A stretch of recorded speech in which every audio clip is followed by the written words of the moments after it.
Hello friends, இப்போ நம்ம வந்து சிம்பிளான எக் கிரேவி எப்படி பண்ணலான்ட்டு காமிக்கிறேன். ஃபஸ்ட்டு கேஸ் பார்த்து வச்சுக்கலாம். இதை வச்சுட்டு இது ஃபஸ்ட்டு நல்லா காயட்டும். ஃப்ரெண்ட்ஸ், இப்போ வந்து கடாய் நல்லா காஞ்சிடுச்சு.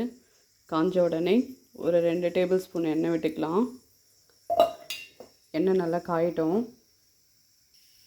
ஃப்ரெண்ட்ஸ், இப்போ எண்ணெய் நல்லா காஞ்சதும் லைட்டாக கடுகு போட்டுக்கலாம். இது ஆப்ஷனல் தான், நான் இந்த மாதிரி போட்டுக்குவேன். சோம்பு கொஞ்சம் போட்டுக்கலாம். லைட்டாக கொஞ்சம் சீரகம் கொஞ்சம் போட்டுட்டு அது நல்லா ஃப்ரை ஆன உடனே நம்ம கட் பண்ணி வச்சுருக்க வெங்காயத்தை போட்டுக்கலாம். போட்டுட்டு நல்லா ஃப்ரை பண்ணிக்கலாம். இது கொஞ்சம் லைட்டாக கோல்டன் ப்ரௌன் வந்த உடனே அடுத்து என்ன பண்ணலான்னு பார்க்கலாம் ஃப்ரெண்ட்ஸ். இது இந்த ஜாரில் வந்து 3 தக்காளி, 4 பேருக்கு ஏற்ற மாதிரி போட்டிருக்கேன். 3 தக்காளி, சும்மா 4 கிராம்பு, ஒரு பட்டை, இது கொஞ்சம் தேங்காய், கொஞ்சம் குழம்பு ஆகிறதுக்காக போட்டுட்டு நல்லா ஜாரில் அரைச்சிட்டேன் ஃப்ரெண்ட்ஸ். இதை வந்து நல்லா ஆனியன் வந்து ஃபுல்லு ப்ரௌன் ஆன பிறகு அந்த மிக்சியில் அரைச்சோம் பாருங்கள், அதை எடுத்து இதில் கொட்டி பச்சை வாசனை வர வரைக்கும் ஃப்ரை பண்ணி எடுத்துக்கணும். இப்போ வெங்காயம் நல்லா வதங்கிடுச்சு. அதுக்கடுத்து இந்த பேஸ்ட்டு போட்டுக்கலாம். இது கூடவே நான் வந்து இஞ்சி பூண்டு போட்டிருக்கேன். போட்டு மொத்தமாகவே அரைச்சி வச்சுருக்கேன். அதனால் அது தனியாக போடலை நான். இப்போ இதை நல்லா கிளறி விட்டுக்கலாம்.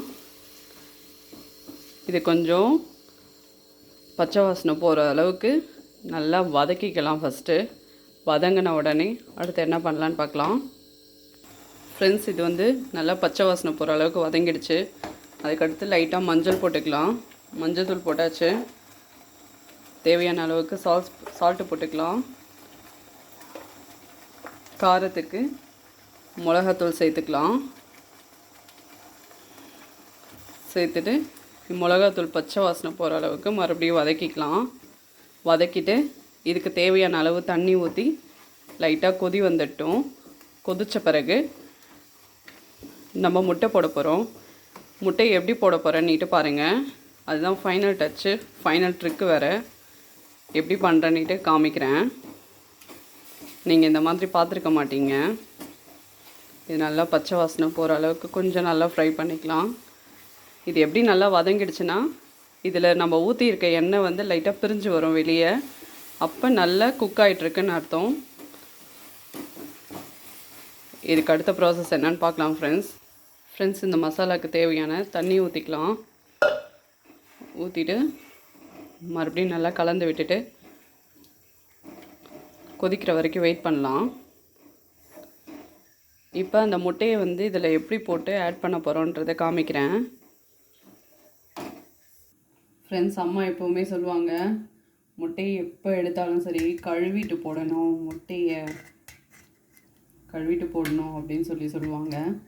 அதனால் முட்டையெல்லாம் எடுத்து கழுவியாச்சு. ஏன்னா அம்மா சொல்கிற பேச்சை வந்து கேட்கணுமில்ல. நம்ம முட்டையெல்லாம் கழுவியாச்சு. கழுவிட்டு ஃப்ரெண்ட்ஸ், இப்போ முட்டையெல்லாம் கழுவியாச்சு. கழுவின முட்டையை ஒன்றுன்னா உடச்சி இதை ஒரு கப்பில் போட்டுக்கலாம். நான் இப்போ 4 முட்டை எடுத்திருக்கேன். உங்களுக்கு எவ்வளோ வேணுமோ அவ்வளோ முட்டை நீங்கள் எடுத்துக்கோங்க. அந்த வெள்ளை கலர் ஓடு வந்து அதில் விழாத மாதிரி எடுத்துக்கோங்க. அப்படியே விழுந்தாலும் ஒரு பூண்டில் வந்து தோலை உரிச்சிட்டு அதை லைட்டாக தொட்டுட்டு அந்த இதை ஓடை மட்டும் எடுத்துட்டிங்கனாவே அழகாக வந்துடும். விழுந்துச்சேன்னுட்டு கவலைப்பட வேணாம். பாருங்கள், 4 முட்டையும் உடச்சி ஊற்றியாச்சு. ஊற்றிட்டு அதுக்கடுத்து என்ன பண்ணுவேன்னா, நான் வந்து இது ஆப்ஷனல் தான். இது கொஞ்சம் டேஸ்ட்டுக்காக வெங்காயம் கொஞ்சம் போடுறேன். இது வெங்காயம் வந்து ஆப்ஷனல் தான் ஃப்ரெண்ட்ஸ். உங்களுக்கு வேணும்னா போட்டுங்க, வேணும்னா விட்டுருங்க. நான்வெஜ்னாவே எப்போவுமே வந்து லைட்டாக கொஞ்சம் மஞ்சத்தூள் போட்டே ஆகணும். அதுதான் கரெக்டு. இது முட்டைக்கு அந்த இது சேர்றதுக்காக கொஞ்சம் மிளகாத்தூள், கொஞ்சமாக உப்பு. ஆல்ரெடி குழம்புல போட்டிருக்கோம். போட்டோன்னா ரொம்ப அதிகமாக இருக்கும். சும்மா இந்த மிக்ஸ் பண்ணுறதுக்காக இதை போட்டு வச்சுருக்கேன். இப்போ இதை மிக்ஸ் பண்ணுறதுக்கு இந்த விஸ்கை வச்சு கையில் வச்சது பண்ணிக்கலாம். விஸ்க் மூலமாக இதை நல்லா பீட் பண்ணிவிட்டு இதை நல்லா பீட் பண்ணிடணும். பீட் பண்ணி இதை அப்படியே சைடில் வச்சுருங்க. சைடில் வச்சுட்டு நம்ம இங்கே அதுக்கு தேவையான குழம்பு இது பண்ணோம். நல்லா கொதிக்குது பாருங்கள். சூப்பராக எண்ணெய்லாம் ஓரத்தில் வந்திருக்கு. அப்படியே சிம்மில் வச்சுட்டு இப்போ இதை என்ன பண்ண போகிறோன்னு இப்போ பார்க்கலாம். ஃப்ரெண்ட்ஸ், இந்த முட்டையோட கூட தூக்கி போடக்கூடாதுன்னு எங்கள் அம்மா சொல்லியிருக்காங்க. இப்போ நம்ம ரோஸ் செடி இந்த மாதிரிலாம் வச்சுருந்தேன்னா அந்த செடிங்களுக்கு போட்டால் நல்ல ஃபெர்டிலைசராகவும் இருக்கும். இப்போ அடுத்து என்ன ப்ராசஸ் பார்த்துக்கலாம். இந்த மாதிரி குழி பணியார கல் எடுத்துக்கலாம். எடுத்துகிட்டு கேஸ் ஆன் பண்ணிக்கலாம். கேஸ் ஆன் பண்ணிவிட்டு லைட்டாக கொஞ்சம் ஹீட் ஆகட்டும். ஹீட் ஆன உடனே லைட்டாக ஆயில் அப்ளை பண்ணி அதுக்கடுத்து என்ன பண்ணலான்னு பார்க்கலாம். நான் ஒருத்தவங்களே பிடிச்சிட்டு கொஞ்சம் கஷ்டமாக இருக்குது. ஷேக் ஆகுது வீடியோலாம். ஸோ தப்பாக எடுத்துக்காதீங்க ஃப்ரெண்ட்ஸ். இப்போ நல்லா காஞ்சிடுச்சு. தண்ணியெல்லாம் வந்துருச்சு. சைட் பை சைடு இதுவும் நல்லா கொதிக்க ஆரம்பிச்சிருச்சு. இப்போ நம்ம இது ஆல்மோஸ்ட் இது ரெடி ஆகிடுச்சு. இது இப்போ என்ன பண்ணுறேன் பார்க்கலாம். குழி பணியாரக்கல் நல்லா காஞ்சிருச்சு. லைட்டாக அதுக்கு ஆயில் அப்ளை பண்ணிக்கலாம். எப்போவுமே ஒரே மாதிரி செஞ்சு சாப்பிட்டுட்டு போர் அடிக்கும். நம்மளே தனியாக ஒரு ஸ்டைல் வந்து யோசிச்சுட்டு அதுக்கேற்ற மாதிரி பண்ணிக்கலாம். இப்போ இந்த முட்டை கலக்கி வச்சனே அதை வந்து இதில் வந்து விட்டுக்கலாம். பாதி இது மட்டும் விடுங்க, ஏன்னா இது வந்து மேலே புஃப்னு வரும். தேவையான அளவு விட்டுக்கோங்க. நார்மலாக எக் குருமா, எக்கு மசாலா இந்த மாதிரிலாம் வச்சுன்னா எக்கை பாயில் பண்ணோமா, அது ரெண்டாக கட் பண்ணோமா, எடுத்து கிரேவியில் போட்டோமா, இல்லைனா ஆம்லேட் போட்டோமா, அப்படி தான் இருக்கும். இது கொஞ்சம் டிஃப்ரெண்ட்டாக இருக்கும். டிஃப்ரெண்ட்டாக இருக்குது. ட்ரை பண்ணி பாருங்கள். உங்களில் நிறைய பேருக்கு தெரியும். தெரியாதவங்க பார்த்து இது பண்ணிக்கோங்க. இந்த மாதிரி எல்லா கல்லுலேயுமே கொஞ்சம் கொஞ்சமாக விட்டு இதை ஃபுல்லும் வேக வச்சு எடுத்துகிட்டு அதுக்கடுத்து என்ன பண்ணலான்னு பார்க்கலாம். இப்போ எல்லாத்துலேயுமே ஊற்றிட்டு சும்மா லைட்டாக இந்த ஓரத்துக்கு மட்டும் ஆயில் அப்ளை பண்ணிக்கலாம். ஆல்ரெடி நான்ஸ்டிக் தான் இது, பட் இருந்தாலும் கொஞ்சம் கூட எண்ணெயே இல்லாமல் இருந்தால் நம்ம என்ன பேஷண்ட்டாக சாப்பிட்ற அந்த மாதிரி எண்ணெய் இல்லாமல் சாப்பிட்றதுக்கு இது கொஞ்சம் டிஃப்ரெண்ட்டாக இருக்கும். அதுக்கடுத்து கொஞ்சம் லிட்டை போட்டு க்ளோஸ் பண்ணிடலாம். க்ளோஸ் பண்ணிவிட்டு கொஞ்சம் லைட்டாக ஸ்பீடில் வச்சுட்டு இது வேகட்டும். வெந்ததுக்கப்புறம் என்ன பண்ணலான்னு பார்க்கலாம். இப்போ திறந்து பார்க்கலாம் ஃப்ரெண்ட்ஸ்.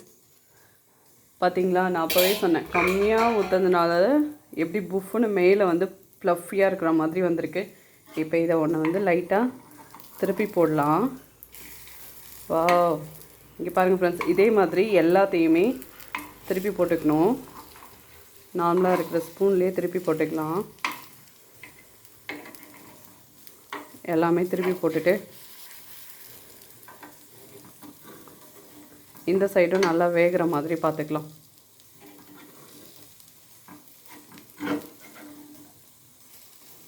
அப்படியே எடுக்கும் போதே இவ்வளோ அழகாக வருது பாருங்கள். இந்த சைடும் நல்லா வேகட்டும். வெந்ததுக்கப்புறம் என்ன பண்ணலாம் ஃப்ரெண்ட்ஸ், இங்கே பாருங்கள் நல்லா வெந்து ரெடி ஆகிடுச்சு. இது பாருங்கள் நல்லா எவ்வளோ பெருசு பெருசாக இப்படி இருக்குது. இந்த மாதிரி வந்தால் நல்லா வெந்துருச்சுன்னு அர்த்தம். இப்போ என்ன பண்ணணும், ஃபைனல் டச்சாக நம்ம எப்பயுமே வந்து ஃபஸ்ட்டே கருவேப்பிலை கொத்தமல்லியோ போடுறது வந்து அந்த ஃப்ளேவர் கொடுக்காது. கடைசியாக குழம்பெல்லாம் தயாரானதுக்கப்புறம் இந்த மாதிரி கருவேப்பிலை கொத்தமல்லி போட்டால் அது ஃப்ளேவரும் நல்லாயிருக்கும், சூப்பராக இருக்கும். ஃபைனல் டச் வந்து இப்போ இது செஞ்சு வச்சுருக்கோம் பாருங்கள் ஃப்ரெண்ட்ஸ். இதை வந்து ஒன்று ஒன்றா இதில் இறக்கிடுறோம். இங்கே பாருங்கள், ஒன்று ஒன்றா சூப்பராக இறக்கியாச்சு. முட்டை ஆம்லேட் போட்ட குழி பணியார குழம்பு ரெடி. எப்போவுமே நம்ம ஒரே மாதிரி செஞ்சால் நல்லா இருக்காது. இது பாருங்கள், ஆக்சுவலாக முட்டை மாதிரியே இருக்குது. இப்படி எவ்வளோ சூப்பராக இருக்குது பாருங்கள் ஃப்ரெண்ட்ஸ். இந்த மாதிரி நீங்களும் செஞ்சு வீட்டில் எப்படி இருக்குன்னு பார்த்துட்டு சொல்லுங்கள். தேங்க்ஸ் ஃபார் வாட்சிங் ஃப்ரெண்ட்ஸ்.